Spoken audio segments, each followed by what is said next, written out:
Convido os irmãos para abrirmos na primeira epístola de Pedro, no capítulo 4, um texto que temos utilizado aí desde terça-feira. Primeira epístola de Pedro, capítulo 4, a partir do versículo 12 até o versículo 19. Amados, não estranheis o fogo ardente que surge no meio de vós, destinado a provar-vos, como se alguma coisa extraordinária vos estivesse acontecendo. Pelo contrário, alegrai-vos na medida em que sois coparticipantes dos sofrimentos de Cristo, para que também na revelação de sua glória vos alegreis exultando. Se pelo nome de Cristo sois injuriados, bem-aventurados sois, porque sobre vós repousa o Espírito da glória e de Deus. Não sofra, porém, nenhum de vós como assassino, ou ladrão, ou malfeitor, ou como quem se intromete em negócios de outrem. Mas, se sofrer como cristão, não se envergonhe disso. Antes, glorifique a Deus com esse nome. Porque a ocasião de começar o juízo pela casa de Deus é chegada. Ora, se primeiro vem por nós, qual será o fim daqueles que não obedecem ao Evangelho de Deus? E se é com dificuldade que o justo é salvo, onde vai comparecer o ímpio, sim, o pecador? Por isso, também os que sofrem segundo a vontade de Deus, encomendem a sua alma ao fiel Criador na prática do bem. E ainda em Gênesis capítulo 5, o versículo 24, com referência a Enoque, Gênesis 5, 24. Andou Enoque com Deus e já não era, porque Deus o tomou para si. Vamos orar mais uma vez, irmãos. Senhor, é com alegria que nos apresentamos nessa manhã diante de Ti. E de fato, com os irmãos podemos cantar vivo feliz, porque pertencemos ao Senhor. O Senhor nos redimiu com o Teu próprio sangue e somos Teus. Obrigado pela Tua bênção, obrigado, Senhor, por aquilo que o Senhor já nos falou nesta manhã. Continuamos a Teus pés e pedimos que o Senhor continue a ministrar ao nosso coração. Em nome de Jesus. Amém. Acabamos de ler que andou Enoque com Deus. O que passa na sua mente quando você lê essa palavra? Andou Enoque com Deus. O que é andar com Deus? Possivelmente possamos resumir a vida cristã como sendo um andar com Deus, andar em comunhão com Deus, andar na presença de Deus. Mas o que é isso na prática? Sem ter qualquer pretensão de estabelecer uma fórmula, porque isso não existe no andar com Deus, mas eu creio que há um princípio que se aplica. E esse princípio, eu puderia se colocar de forma muito simples. Andar com Deus é responder a cada impulso, a cada toque, a cada ação de Deus em nossa vida. Não somos chamados para tomarmos iniciativas nossas na nossa caminhada com Deus, mas estarmos atentos às iniciativas do Senhor e, tendo percebido essas iniciativas, então sim responder, ter uma atitude adequada, ter uma atitude ativa. Isso me lembra quando o povo de Israel estava prestes a entrar em Canaã sob o comando de Josué. Os principais do povo estavam preparando o povo para aquela ação e as instruções foram as seguintes: observem quando os sacerdotes levitas tomarem a arca da aliança do Senhor vosso Deus. Então vos levantareis do vosso lugar e a seguireis. Esses foram os comandos. Preste atenção na arca, observe a arca, fique de olho nela. Quando vires que a arca se moveu, então você se levanta e então você segue na direção da arca. Andou Enoque com Deus. Creio que é assim que nós precisamos aprender a caminhar com o Senhor. Estamos a seus pés, atentos ao seu mover, atentos à sua iniciativa, mas tendo detectado isso, tendo percebido no nosso espírito o toque, o mover, precisamos responder a isso. Precisamos nos levantar do nosso lugar e precisamos seguir após Ele. E aqui estamos, o nosso texto de 1 Pedro, capítulo 4, que fala dessas situações de fogo ardente. E aqui temos algumas instruções com respeito à nossa resposta a essas situações. E esse é o assunto de hoje, tendo considerado a necessidade que temos dessas situações, dessas disposições do Espírito Santo. Isso foi terça-feira. Ontem consideramos um pouco de como que elas se manifestam e descobrimos que nem sempre elas são agradáveis a nós. Às vezes são surpresas, mas certamente o Espírito Santo está por detrás, movendo e arranjando, e ordenando e dispondo. E agora chegamos a esse ponto, tendo percebido isso, como reagir? O que devemos fazer? Lamuriar? Reclamar que está quente? Certamente que não. E esse texto, versículo 13, nos diz: alegrai-vos. Versículo 16 nos diz: olha, não se envergonhe, mas glorifique a Deus. E no versículo 19 encontramos aquela recomendação tão bonita: aqueles que também sofrem segundo a vontade de Deus, encomendem as suas almas ao fiel Criador na prática do bem. Os irmãos lembram que ontem nós pulamos o versículo 13.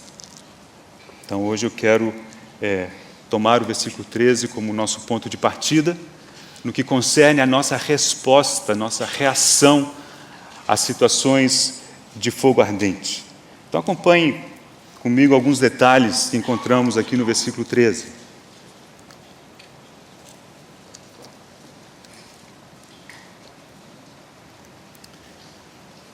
A primeira palavra que encontramos no imperativo é alegrai-vos.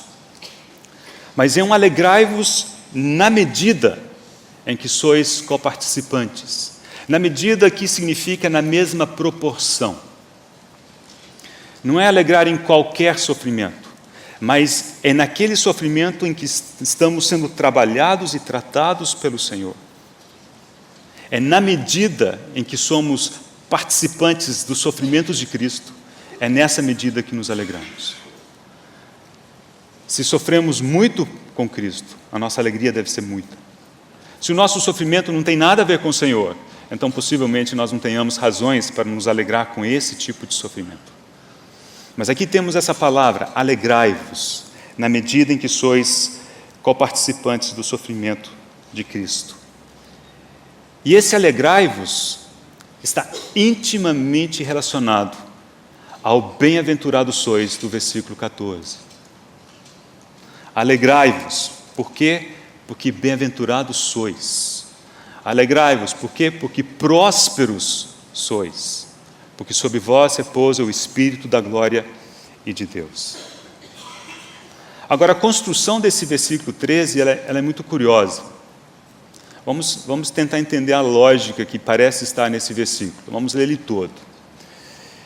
Pelo contrário, alegrai-vos na medida em que sois coparticipantes dos sofrimentos de Cristo, para que existe um objetivo, existe um alvo nessa alegria.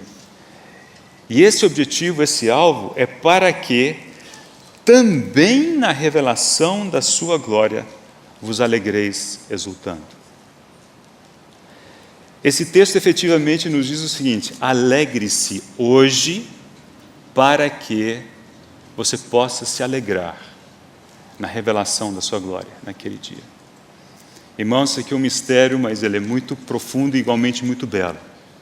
Se aprendermos a nos submeter com alegria aos tratos, aos arranjos do Espírito Santo hoje, então naquele dia nós teremos muita razão para nos alegrar.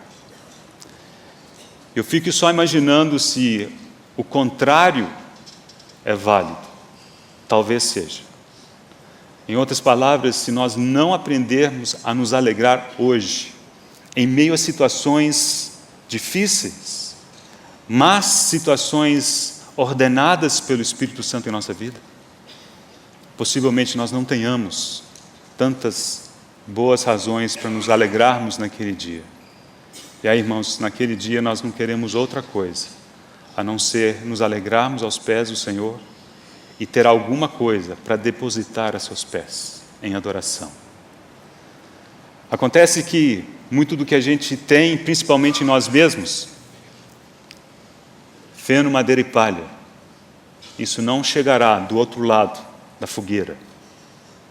Então é uma bênção para nós, que hoje possamos ser testados, ser provados, para que naquele dia tenhamos algo de precioso para depositar em adoração aos pés do Senhor. Agora, eu gostaria de considerar essa palavra com os irmãos, alegrai-vos, porque muitas vezes parte da nossa dificuldade ela vem do entendimento incorreto dessa palavra, que a gente imagina que alegria é dar gargalhadas, né? Achar legal, gostoso, ou colocar no rosto um sorriso falso em meio a sofrimento. Está alguém sofrendo? Faça oração. Não é assim a instrução da palavra de Deus. Então, que alegria é essa? E nos dizem os estudiosos que essa palavra alegria é uma grande alegria, mas é uma alegria de cunho espiritual. É uma alegria que se adquire no exercício da fé no Espírito. E para ajudar-nos a entender um pouco o caráter dessa palavra, eu separei alguns textos que utilizam essa palavra. Os textos falam por si mesmos, nós não precisamos comentá-los muito, mas acho que vale a pena a gente ler esses textos. E começamos no Antigo Testamento, no Salmo 51. Então, claro, como o Antigo Testamento foi escrito originalmente em hebraico e aramaico, estamos nos referindo à Septuaginta, que é a tradução em grego do Antigo Testamento. Ali sim, na Septuaginta aparece exatamente a palavra que encontramos em 1 Pedro. Salmo 51, é aquele salmo de confissão de pecado de Davi. O cabeçalho do salmo diz: ao mestre de canto, salmo de Davi, quando o profeta Natã veio ter com ele, depois de haver ele possuído Batseba. Conhecemos o salmo e sabemos como ele se derramou em arrependimento ao Senhor e confessou seu pecado. E no versículo 12, lemos as palavras de Davi dizendo: restitui-me a alegria da tua salvação e sustenta-me com o espírito voluntário. Irmãos, essa palavra alegria é precisamente a mesma alegria, a mesma palavra que ocorre em 1 Pedro, a alegria da salvação. E aqui nós não precisamos explicar muito, porque todos nós experimentamos a alegria da salvação. É um gozo indizível, inexplicável, mas ele é verdadeiro e muito concreto. Então, logo pecamos, ele desaparece, e imediatamente sabemos que alguma coisa está errada. E confessamos o nosso pecado, e aqui, como Davi, pedimos que o Senhor restitua a alegria da nossa salvação. Agora vamos para o Novo Testamento e vamos ler alguns versículos na sequência em que eles aparecem. Lucas capítulo 1.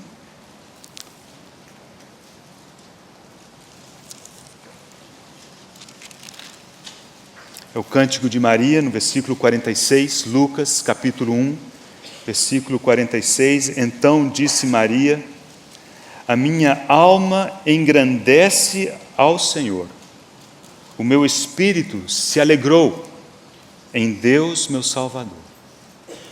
Alegrou. Essa alegria ocorreu no espírito, ocorreu primeiro no espírito, Depois Maria expressou sua gratidão, engrandecendo com sua alma. Então observe como não é uma alegria superficial. Não é que o uso de alegrai-vos que talvez nós usaríamos no cotidiano. Estou alegre, estou triste. É muito mais do que isso. É alguma coisa que realmente ocorre no mais íntimo do ser. Lucas capítulo 10. Lucas capítulo 10, versículo 21. Agora com respeito ao Senhor.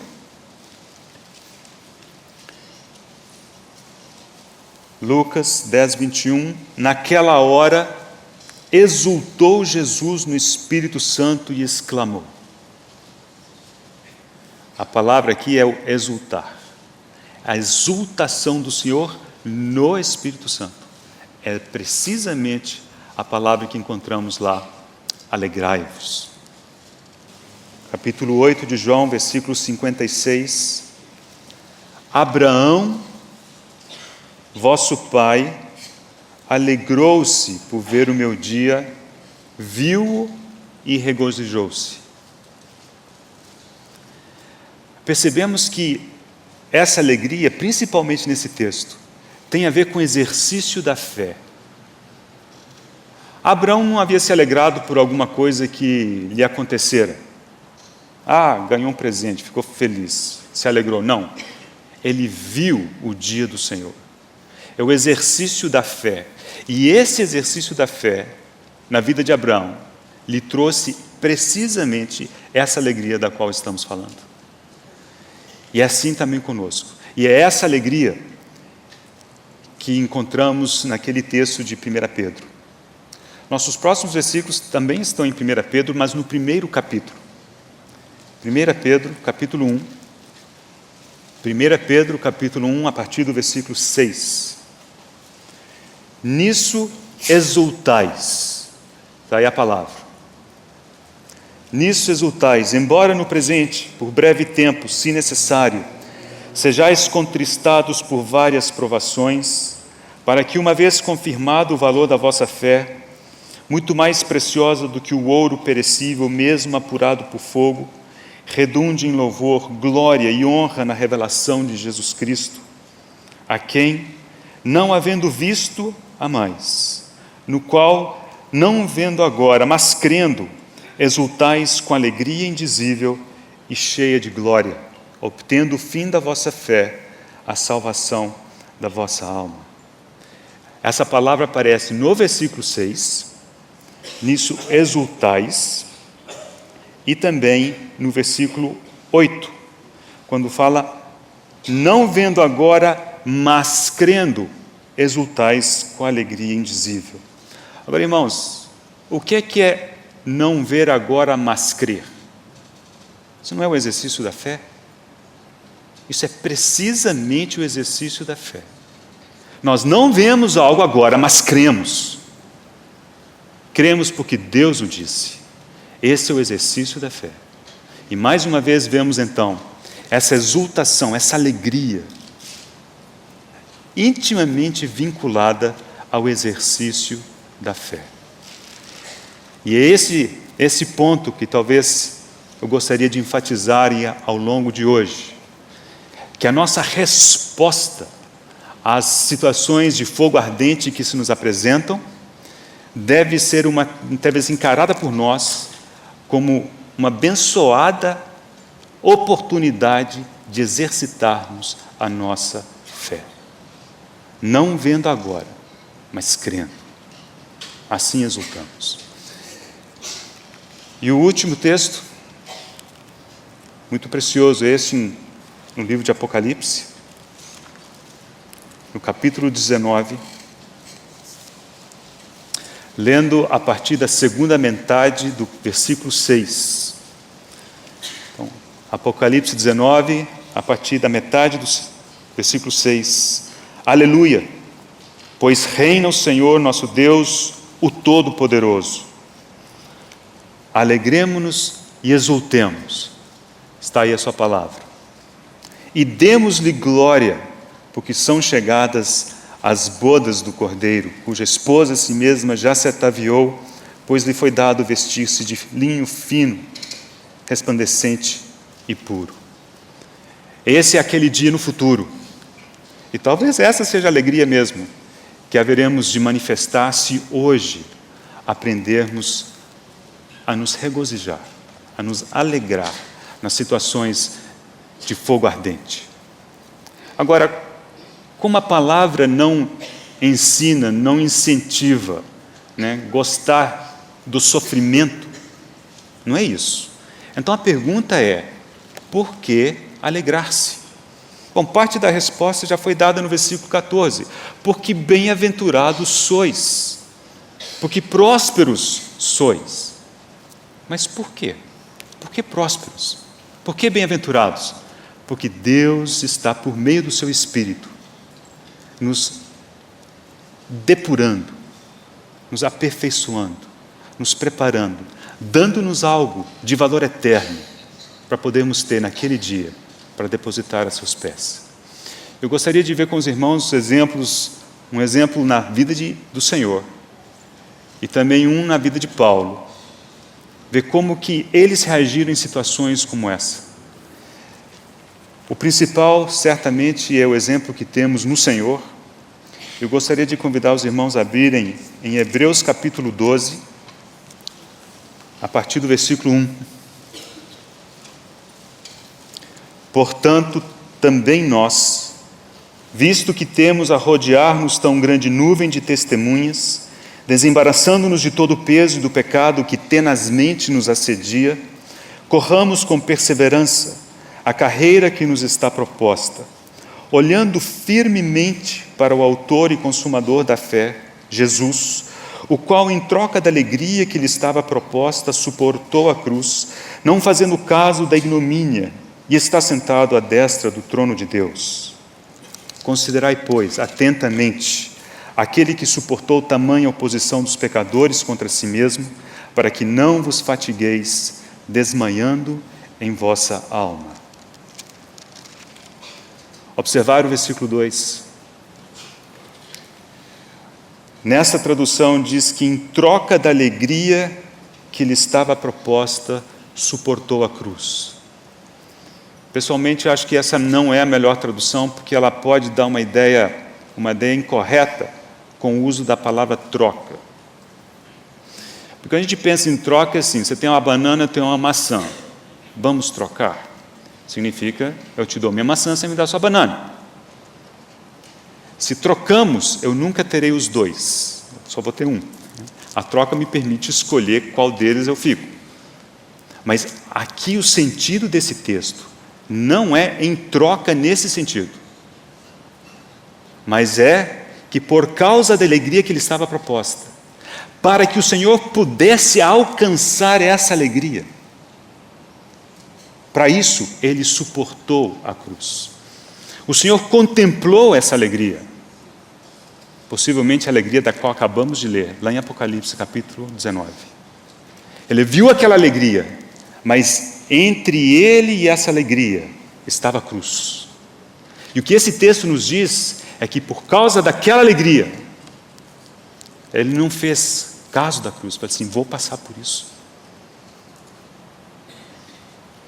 Ao final, ele teve os dois, passou pela cruz, e por isso terá aquela alegria. Então, irmãos, aquela alegria que lemos lá em 1 Pedro, o encorajamento lá é precisamente este. Não é trocar, vou abrir mão de alegria, eu vou ficar miserável, cozinhando no forno o resto dos meus dias. Não é essa a mensagem. A mensagem é por causa dessa alegria. Alegre-se. Passe pela experiência com alegria. Não uma alegria superficial, falsa, não é um sorriso quando não dá para sorrir, mas é aquela alegria da nossa salvação, sabendo que o Senhor está no controle, sabendo que o Senhor reina e domina soberano sobre todas as coisas e que Ele soberanamente ordena todas as nossas circunstâncias. E esse texto nos diz, sabe qual que é o segredo para alcançarmos essa alegria em meio a situações de fogo ardente, considere atentamente o autor e consumador da nossa fé, Jesus. Irmãos, não há outra sugestão, não há outro entendimento que possa ser dado num momento desse. Você não tem outra sugestão? Não tenho outra sugestão. No meio do fogo, irmãos, nós só temos que nos preocupar com uma coisa: olhar para o Senhor. Olhar para o Senhor. Seguirmos o Senhor. Estarmos aos pés do Senhor. E o texto é claro. Ele diz: considere atentamente, para que não vos fatigueis desmanhando em vossa alma. Está fatigado? Está desmanhando? Está caindo pelas barrancas? Irmão, é porque você não tem considerado atentamente a vida do Senhor. Por causa da alegria que lhe estava proposta, suportou a cruz. E Ele que nos chama: vem, vinde a mim todos vós que estáis cansados e sobrecarregados, e eu vos aliviarei. Essa palavra aliviarei significa eu vos darei repouso, e é da mesma raiz do repouso lá do versículo 14 de 1 Pedro capítulo 4. É o Espírito da glória de Deus que nos dá repouso. Essa é a boa mão do Senhor. Mesmo em meio a situações de fogo ardente, é possível ter repouso aos pés do Senhor. Tendo considerado essa palavra com respeito ao Senhor, vamos considerar uma palavra com respeito a Paulo. Como que Paulo reagia diante de situações como essas? E ele nos dá a sua experiência. Romanos capítulo 8. Um belo versículo que eu sugiro que os irmãos memorizem. Romanos capítulo 8, versículo 18. Romanos 8, 18. Porque para mim, tenho por certo que os sofrimentos do tempo presente não podem ser comparados com a glória a ser revelada em nós. Preste atenção a essa declaração do apóstolo Paulo. Os sofrimentos do tempo presente não podem ser comparados com a glória a ser revelada em nós. Aqui é um paralelo importante. Por um lado, sofrimento. Por outro lado, glória. O contraste é grande. Do lado de cá, sofrimento no tempo presente. Do lado de cá, glória a ser revelada, futuro. Sofrimento, glória. Presente agora, glória futura. Como conectar essas duas coisas? Como não fazer caso? Ou como ter uma atitude adequada em meio a sofrimentos do presente? O segredo é contemplarmos pela fé, e aí vem o exercício da nossa fé, a glória a ser revelada em nós. E quando Paulo fez essa comparação, sabe qual que foi a conclusão que ele teve? Ele chegou a essa conclusão: não dá para comparar. A glória a ser revelada em nós é tão infinitamente maior que não dá para comparar. E nós ficamos lamuriando quase que sem fim, né, os nossos pesares, sofrimentos e as situações, e as coisas não se encaixam, as coisas não estão como eu esperava, era para ser assim, foi assado. E Paulo diz: olha, essas coisas, sofrimentos do tempo presente, não podem ser comparados à glória revelada em nós. Agora, quando os irmãos memorizarem esse versículo, minha sugestão é que os irmãos memorizem assim: o apóstolo Paulo disse,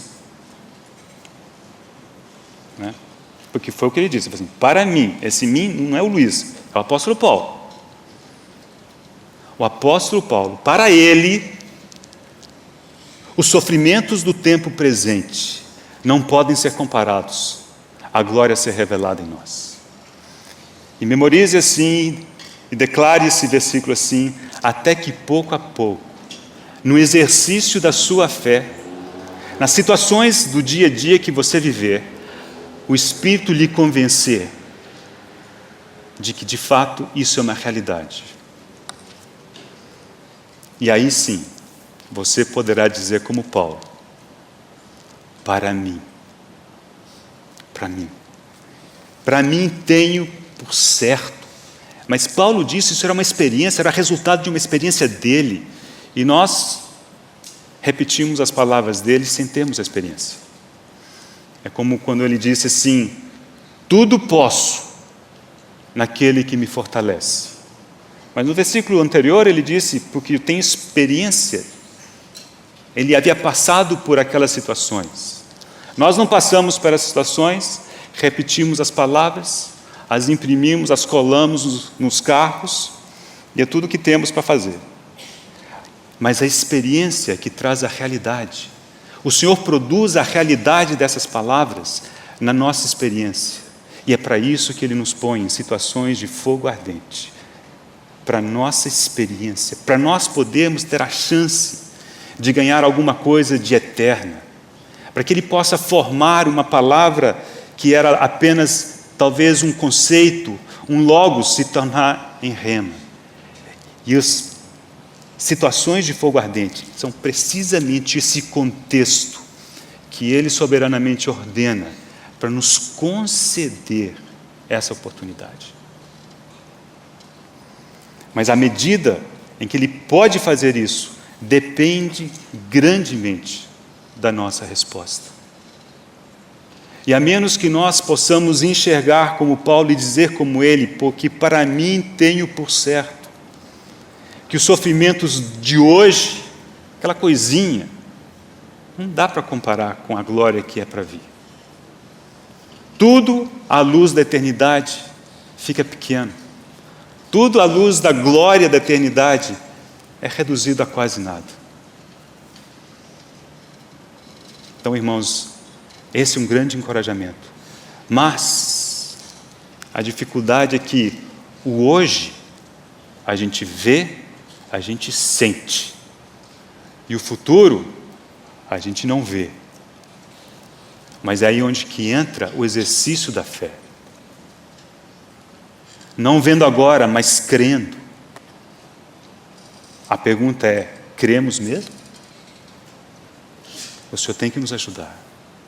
Porque na medida em que crermos, é nessa medida, não mais do que isso, que conseguiremos nos alegrar mesmo em situações de grande aperto e de grande sofrimento. Antes de considerar os exemplos na vida de José, tem um ponto que eu gostaria de mencionar com os irmãos, porque nesse trato do Senhor conosco, me parece que há um aspecto que nos é particularmente difícil, é de percebermos e aceitarmos que o Senhor tem o seu calendário, o Senhor tem a sua agenda, o Senhor determina quando as coisas devem acontecer. E não é de admirar que os caminhos do Senhor, sendo tão mais elevados do que os nossos, as agendas não coincidem, né? A nossa, muitas vezes, está muito antes da do Senhor. A gente espera certas coisas para ontem, né? Hoje, talvez amanhã. E as escalas de tempo do Senhor parecem ser bem mais dilatadas, né? Mas precisamos lembrar que na palavra, o Senhor move com precisão de acordo com o seu calendário. Temos ouvido a respeito do capítulo 2 de Atos. Sabemos o que aconteceu naquele dia relatado naquele capítulo. Já observou como começa esse capítulo? O capítulo começa assim: cumprido o dia de Pentecostes.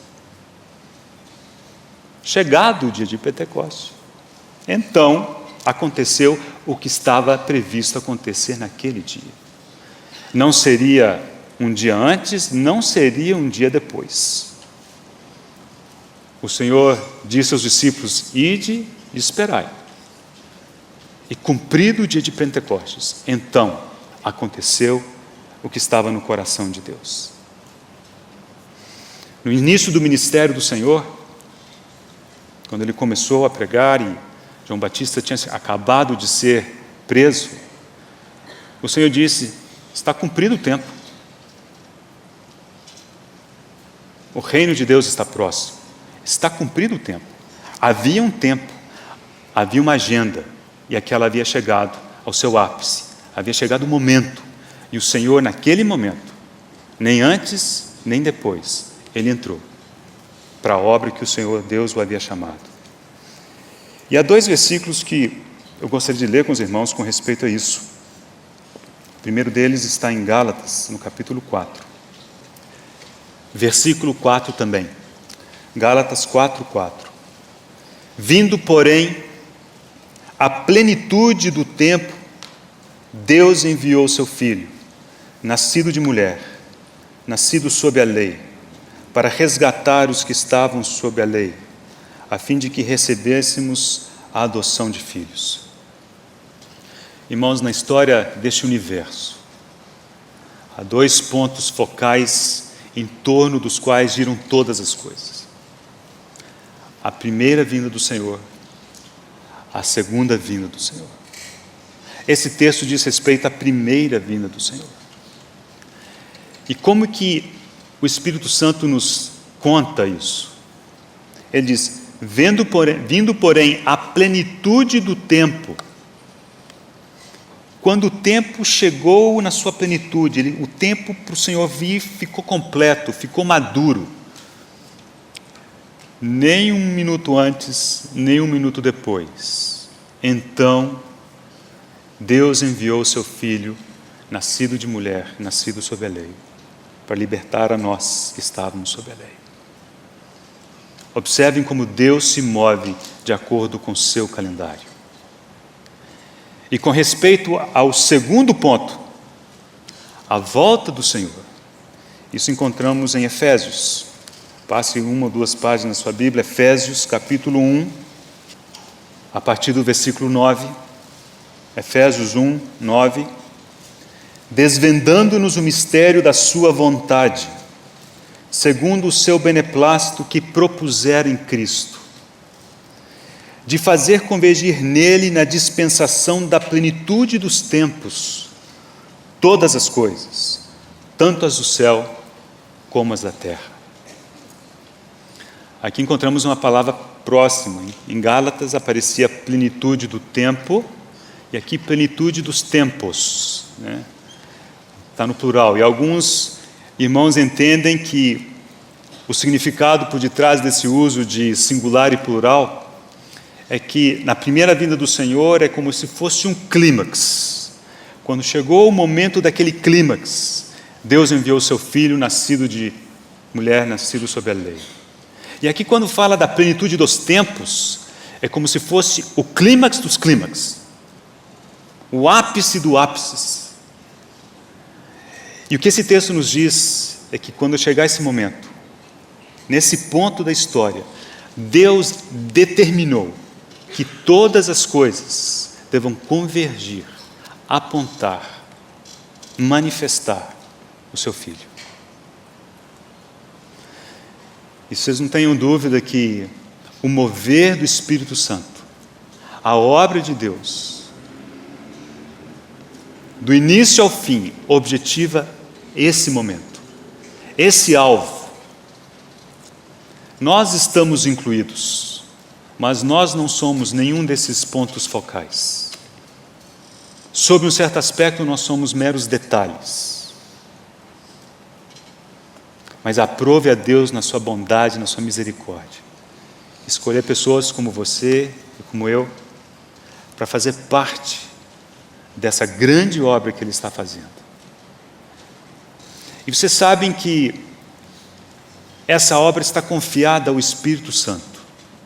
O Espírito Santo, ele está fielmente empenhado em levar essa obra a cabo. E a obra dele não é nada a não ser apontar para o Senhor Jesus Cristo. É Ele, o operar, o mover, o dispor do Espírito Santo, objetiva precisamente fazer com que, na dispensação da plenitude dos tempos, todas as coisas no céu e sobre a terra convirjam para o Senhor. Então, quando nós nos virmos em situações pessoais difíceis, e eu sei como é difícil erguer os olhos, nós ficamos tão preocupados com aquilo que nos incomoda, com aquilo, a gente pensa naquilo 24 horas por dia, praticamente. Mas é como se o Senhor dissesse: para um pouco, erguei a vossa cabeça, a vossa redenção se aproxima, tem alegria no horizonte, tem eternidade no horizonte, e as coisas estão se movendo para que naquele dia o Senhor seja tudo e em todos. E cabe a nós nos rendermos ao Senhor e dizermos amém à vontade do Senhor. Ah, está quente, amém, eu sei que está quente. Está quente para todos nós. Eu não vou pedir, mas às vezes dá vontade de assim, vamos fazer o seguinte exercício. Quem está tranquilo, satisfeito com tudo, levante a mão. Ninguém levanta a mão, hein? Ninguém levante a mão, mas às vezes dá vontade. Porque se alguém levantar a mão, pega esse irmão, nós vamos orar por ele amanhã cedo. O Alex já levantou a mão, mas ele precisa de oração muito desde sempre, né? Irmãos, o fato é que todos nós sofremos. Ao final da epístola de 1 Pedro encoraja os irmãos dizendo: olha, o sofrimento que vocês estão passando estão espalhados pela Irmandade ao redor do mundo, cada um no seu próprio contexto, cada um na sua própria realidade.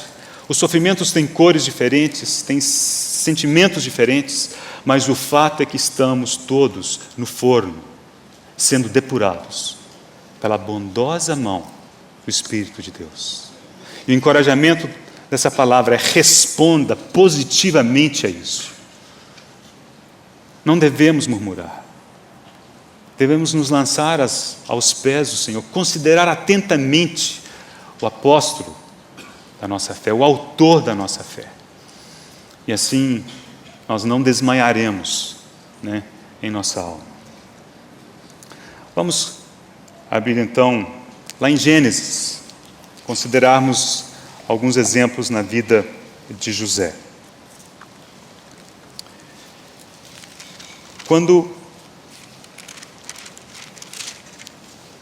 consideramos a vida de José, como que ele respondeu às situações, ele serve de exemplo para nós. Então, no capítulo 37, que lemos ontem, passamos por todas aquelas manifestações do mover do Espírito Santo para levá-lo ao Egito na forma de um escravo. E começou com o ódio dos irmãos, o ódio estava pouco, o ódio aumentou, continuou pouco, aumentou mais um tanto, daqui a pouco tinha inveja, daqui a pouco decidiram matá-lo, e etc, etc. Por fim, Deus foi o vencedor. Ele foi parar no Egito como escravo, vendido a Potifar, um lugar escolhido a dedo pelo Senhor. E ao longo desse capítulo 37, podemos nos perguntar, qual que foi a reação de José? Ele disse alguma coisa? Quando o pai o chamou para buscar os seus irmãos, ele disse: eis-me aqui. Mas ao longo desse capítulo nós não vemos José murmurar, lamuriar, reclamar com Deus da injustiça, ou sabe lá o quê. Do nosso ponto de vista, ele estaria coberto de razão, não é mesmo? Não ocorreu isso. É curioso que mais para frente na história, quando ele recebeu seus irmãos disseram assim: olha, de fato nós somos culpados, porque nós vimos quando ele nos clamou com angústia de alma. Então essa palavra dos irmãos, nos contada lá na frente, revela que ele passou por angústia de alma, ele deve ter pedido. Não, gente, espera aí, somos irmãos, ele deve ter argumentado com eles. Mas o fato disso não estar registrado no capítulo 37, me parece que tem o objetivo de nos impressionar com isso. Né? Ele foi levado ao Egito como servo, sem abrir a boca. E claro, isso é um tipo belíssimo do Senhor, que de fato, né, padeceu na cruz por nós, completou a vontade do Pai, como ovelha muda, perante os seus tosqueadores. Ele não abriu a boca. Mas aqui nós temos um perigo, e nós somos perigosos porque raramente tomamos posições equilibradas. Nós saímos de um extremo e vamos ao outro muito facilmente. Eu acho que Paulo, quando diz assim, a vossa moderação seja conhecida de todos, o vosso equilíbrio seja conhecido de todos, o que deve nos caracterizar é o equilíbrio. E nós saímos de uma ponta a outra, em tantas coisas, né?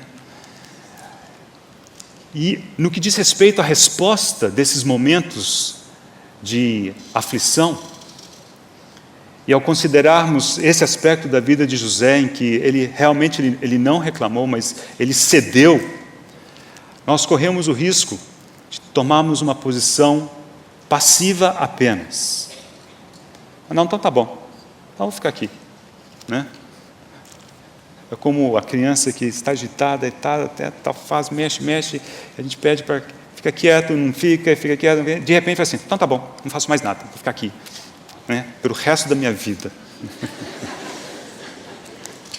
Esse é o exemplo clássico, sai de um extremo e vai para o outro. Mas não é isso que vemos na vida de José.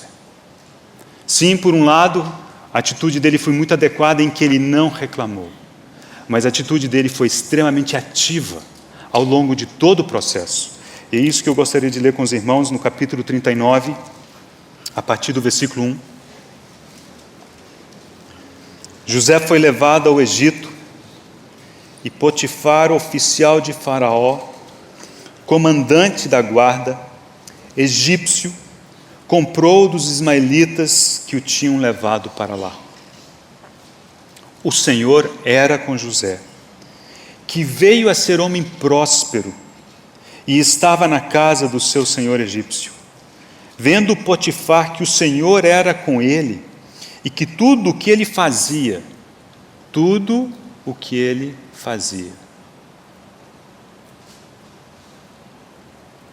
José fazia muitas coisas. E a atitude dele diante de Deus era tão positiva, que tudo o que ele fazia, o Senhor prosperava em suas mãos. Logrou José mercê perante ele, a quem servia, e ele o pôs por mordomo de sua casa, e lhe passou às mãos tudo o que tinha. Conhecemos o restante dessa história na casa de Potifar. Como que, mais uma vez, injustamente, ele foi removido daquela situação, agora de relativo descanso, de relativo repouso. Finalmente parece que as coisas estavam, né, se organizando na vida de José. Acho que eu vou respirar aliviado. Que nada. Daqui a pouco, aquele evento com a mulher de Potifar fez com que ele terminasse na prisão. Aí ele teria talvez razões aos nossos olhos de dizer, agora chega, não é possível, né? Até quando? Mas não. Versículo 21 do capítulo 39. O Senhor, porém, era com José, e lhe foi benigno, e lhe deu mercê perante o carcereiro, o qual confiou às mãos de José todos os presos que estavam no cárcere, e ele fazia tudo quanto se devia fazer ali. A Apareceu alguma coisa para fazer, lá vai José. Apareceu outra necessidade, lá ia José. Ia José, lá ia José. Uma atitude ativa. Quando vemos José na casa de Potifar, e ao considerar José aqui na prisão, precisamos ver nas entrelinhas. Você sabe o que ele estava fazendo? Em última análise, ele já estava governando. Porque quando a mulher de Potifar foi falar com ele falou assim, espera, considere-me um servo. O meu senhor nem sabe o que rola por aqui, confiou tudo nas minhas mãos. Quem ditava as normas, segurava as rédeas, a impressão que dá é que era José. Na casa de Potifar, numa condição difícil até, ele já estava exercitando, sendo treinado para governar num contexto muito mais amplo. Ele não sabia disso, mas lá estava. E por que ele pôde fazer isso? Porque a atitude dele era adequada. Ele se dispôs. Semelhantemente aqui na prisão. Ele fazia tudo quanto se devia fazer ali. E o versículo 23 diz: e nenhum cuidado tinha o carcereiro de todas as coisas que estavam nas mãos de José, porque o Senhor era com ele, e tudo o que ele fazia, o Senhor prosperava. José governou na casa de Potifar. José governou na prisão. Por isso, e por isso somente, ele pôde depois governar sobre todo o Egito. Se a resposta dele foi adequada, amém. Mas nunca jamais podemos esquecer de que a razão pela qual ele estava lá era porque Deus o havia levado para lá, por meio de todas aquelas circunstâncias humanamente impossíveis e improváveis. Foram as disposições do Espírito Santo. E quando chegou lá, Deus, porém, era com José. E José respondeu adequadamente. Honestamente, eu creio que ele não enxergava muito. Possivelmente já tivesse até se esquecido dos seus sonhos. Deve olhar em volta e falar assim, viajei naqueles sonhos. Por onde é que eu estava com a cabeça? Foi mal. Um dia eu vou contar isso para os meus irmãos. Falei, olha, esquece daquilo. Vocês tinham razão. Eu jamais vou reinar sobre vocês. Quanto será que ele enxergava? Mas o fato é, não vendo, mas crendo. Talvez ele não enxergasse, mas ele estava aos pés do Senhor.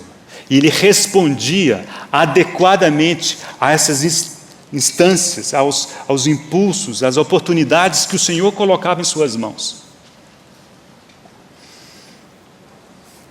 Passou um tempo, houve os sonhos do copeiro-chefe, do padeiro-chefe.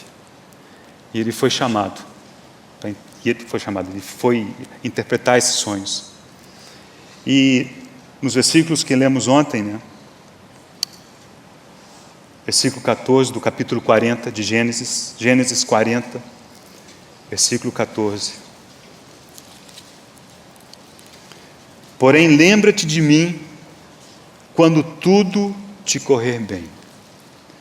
E rogo-te que sejas bondoso para comigo e faças menção de mim a Faraó, e me faças sair desta casa, porque de fato fui roubado da terra dos hebreus, e aqui nada fiz para que me pusessem nessa masmorra.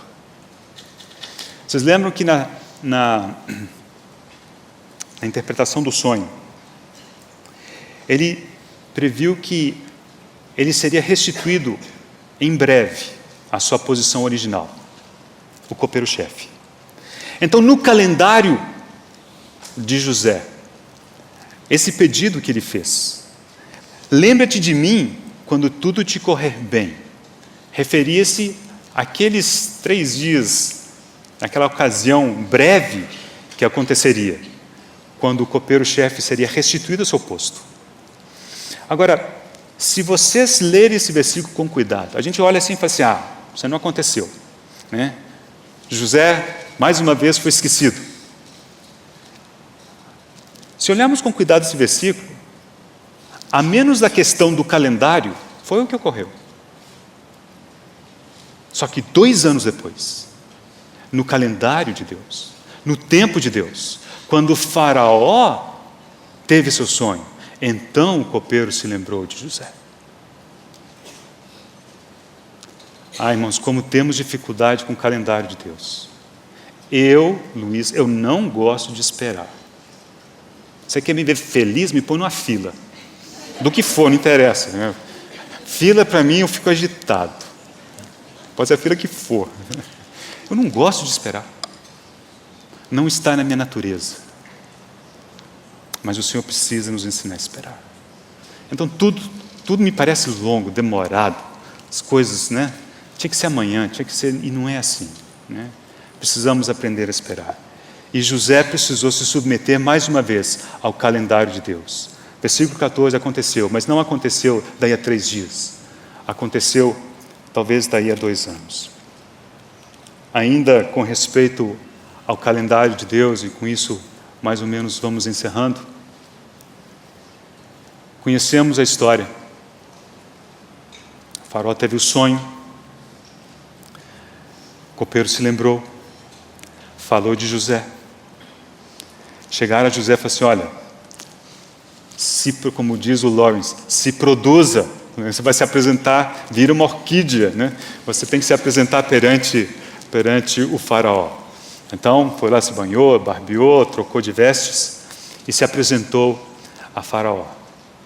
E de bom grado, né, ele fez aquela interpretação. E foi quando faraó, certamente respondendo a esses muitos arranjos do Espírito Santo, finalmente colocou colocou José naquela posição de autoridade.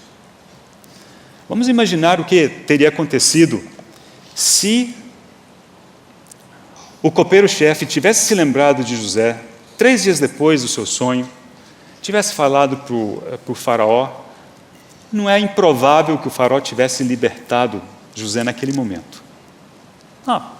Você tem servido bem, agora você ajeitou aqui a vida do copeiro, você deve realmente ser um homem de Deus, porque afinal de contas, né, ninguém pode interpretar esses sonhos a não ser Deus. Você está livre. O que vocês acham que teria acontecido? O irmão disse, e eu concordo plenamente, assim, não ia dar 2, José ia voltar para o seu pai. José ia voltar para a terra de seu pai, para Canaã. Como é que acaba essa história? Não sei, mas graças a Deus, quem está no comando dos eventos é o Senhor, não somos nós. O calendário é o de Deus, não é o nosso. E ele teve que esperar mais 2 anos. E aí sim, o faraó teve seus sonhos. E vocês lembram dos 7 anos de fome? Primeiro 7 anos de fartura, depois haveria 7 anos de fome. E quando começaram os 7 anos de fome, não sei quanto tempo, mas certamente menos de 2, talvez alguma coisa em torno de 1 ano de fome, a fome começou a apertar lá em Israel. E Jacó mandou seus filhos, olha, vai buscar alimento. E foram se apresentar a José. E no capítulo 42, o versículo 9, depois que os seus irmãos se apresentaram diante dele, José se lembrou dos sonhos. Isso está relatado em Gênesis 42, versículo 9. Então, se lembrou José dos sonhos que tivera a respeito deles, e lhes disse, vós sois espiões, etc. Mas a impressão que dá esse texto é que aqueles sonhos do capítulo 37, com o passar do tempo, com o aumento da temperatura, das experiências de fogo ardente de José, foram se ficando na parte de trás da memória. Aquilo não estava vívido para ele. Eu aposto que ele em algum momento falou assim, realmente eu não entendi bem. Foram sonhos apenas. Mas quando isso daqui aconteceu, ele disse assim, então se lembrou José dos sonhos. É como se ele estivesse começando a entender e enxergar o propósito de Deus e o propósito de todos aqueles sofrimentos. Agora, irmãos, para concluir, vamos só olhar o tempo. Quanto tempo se passou do momento em que ele teve os sonhos ao momento em que ele se lembrou dos sonhos e disse, alguma coisa está acontecendo. O texto nos dá as datas, então não é difícil de fazer as contas. Capítulo 37 nos diz que ele tinha 17 anos. O texto nos diz que quando ele se apresentou a Faraó, ele tinha 30 anos. Então faça as continhas ali. Então deve passar uns 13 anos. Depois, ao menos 7 anos de fartura. 20 anos. E talvez 1 ano de fome. 21 anos. Então, entre o momento em que ele teve os sonhos, a esse momento em que começou a cair a ficha, passaram ao menos 21 anos. Não foram 21 anos fáceis. Foram 21 anos de experiências de fogo ardente. Mas Deus é o grande vencedor. E aos poucos ele foi mexendo e agora as escamas dos olhos de José começaram a cair. E amanhã desejamos ver o quão longe ele enxergou. E ele enxergou muito além de si. E esse é o principal segredo para nós aprendermos a nos alegrar no meio das nossas aflições. É aprendermos a perceber que muito mais do que alguma coisa pessoal que nós eventualmente possamos ganhar, em termos de refino de ouro, todo esse mover do Espírito Santo aponta para um grande clímax, a dispensação da plenitude dos tempos, em que todas as coisas devem convergir para o Senhor. Vamos orar. Te damos graças, Senhor, pela Tua bondade, pela Tua palavra, pela Tua ajuda. Senhor, sela a Tua palavra em nosso coração. Ajuda-nos, Senhor, pelo Teu Santo Espírito, a aprendermos como Maria a Teus pés.